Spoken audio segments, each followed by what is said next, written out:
Welcome into Football Friday, or you could say Football Saturday morning, technically. Week one of the playoffs. We're here. Playoffs? Yeah, Adam, we're going to talk about playoffs at, once again, Saturday morning. Over a dozen teams in the Miami Valley beginning what they hope is going to be the road to a championship. Yep. And that includes our two teams of the week, Centerville and Springboro. It's round two between the Elks and the Panthers.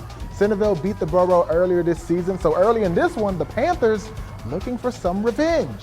On the second play of the game, Sam Feldman hitting Mason Leach over the middle, and spoiler alert, no one's gonna catch him. 71 yards and a touchdown as the Borough fires the opening shots in Centerville Stadium. A spooky start for the Elks as the Panthers student section celebrates Halloween. And hey, speaking of celebration, on the Borough's next drive, Feldman rolling left and hitting Allen Hopkins on the run for a 19-yard pickup and a first down. A few plays later, Feldman back to pass, psych! It's a quarterback draw, faking the defense out and punching it into the end zone to put the Panthers up 14-0. But if you think the Elks are going to take that line down, you've got another thing coming. They got a 7-year starter at quarterback. Oh yeah, and there he is, rolling right and throwing a dot to Nathan Linder. And if it ain't broke, Adam, don't fix it. Don't do it. Roll chase out to the right again. This time he's going to hit Bryce Cowgill, who dives towards that pylon. It gives Centerville their first points of the night, but they would be far from the last points of the night. The Elks went on to score 34 unanswered and knocked Springboro out of the playoffs 34-14. From one spring to another, let's go to Springfield now. Tayshawn Smoot, he's going to be looking over the middle. He's going to find his guy, Anthony Brown. Easy touchdown there. Springfield takes an early 14-0 lead. Northmont's Deuce Kortner, he's going to be looking deep, very deep, but it's going to be picked off by Springfield's Delian Bradley. Picks up another 30 yards on a nice return there for the interception. Now on the ensuing drive, they got a little bit of a sibling rivalry. His brother, Dayton Bradley, is going to, here it comes, he's going to catch a pass from Smoot over the middle, and he turns on the afterburners. Look at this. All the way into the end zone, Springfield, they pile on the points tonight. The Wildcats win big. They knock out the Thunderbolts 42-7. Great night to be a Bradley. And now we go over to Wayne, hosting 14th seed Dublin Coffman.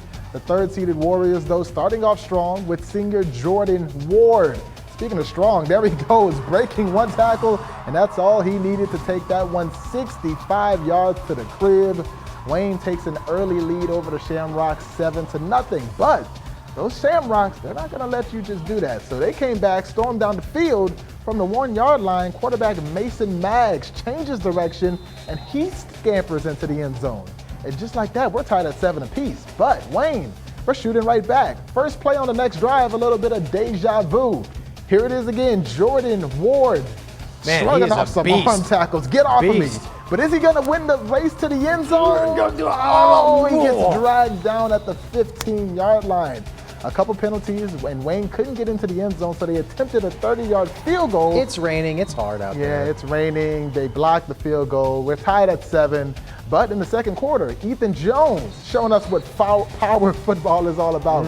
Fighting his way into that end zone to make it 14-7 going into the locker room. But Coffman came back to win 27-14 on a game-winning Hail Mary at the buzzer. A heartbreaking game for the Warriors. Well, to Bellbrook we go, hosting Trotwood. Pick this one up early in the second. Golden Eagles up 21-0. Timothy Carpenter, he is an athlete, taking the quarterback keeper, the sophomore, 27 yards out. That'll cut the deficit to 21-6. Seth Barandi. Seth, I apologize, I mispronounced your name at 10 o'clock. We're going to fix it right now. Gets the toss, dances around. The Rams defense breaking 3 tackles on his way to a 40-yard touchdown run. Eagles extend that lead to 27-6. So, later in the second now, Trotwood, they're going to be punting. All right. They're going to be punting to Eldon Korber. What's Eldon going to do? Eldon's not going to fair catch it. He's got some moves. Look at him jitter around there. Very good return here. Gets about 35 yards before finally being pushed out of bounds. So, the Golden Eagles are in business. They're going to go down on the goal line. They're going to go back to Barandi. He's going to punch it in from 2 yards out. He had a great game tonight. 34-6 Bellbrook at that point. They get a 2-point conversion. 50-20 is your final. Bellbrook moves on. And now we're going to City Park. Great shot there by Ryan Segda as the Red Devils get ready to take on Mount Healthy. Liam Peronsky, the quarterback, he's going to keep the ball, take it up the middle, finds a crease, and he makes that score 7-0 early on. But that ball was a little slippery tonight. And Mount Healthy found that out the hard way. It's like that wet bar of soap just like slipping out of the hands there.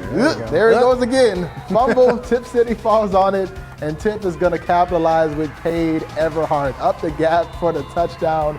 14-0 Tippecanoe. Mount Healthy, though, getting back into it. Troy Montgomery airing it out deep to a wide open Jameer Scott. But he gets dragged down at the 15-yard line by a fast-moving Peyton Bay. So now it's 4th down. Montgomery keeping it himself and just getting into that end zone.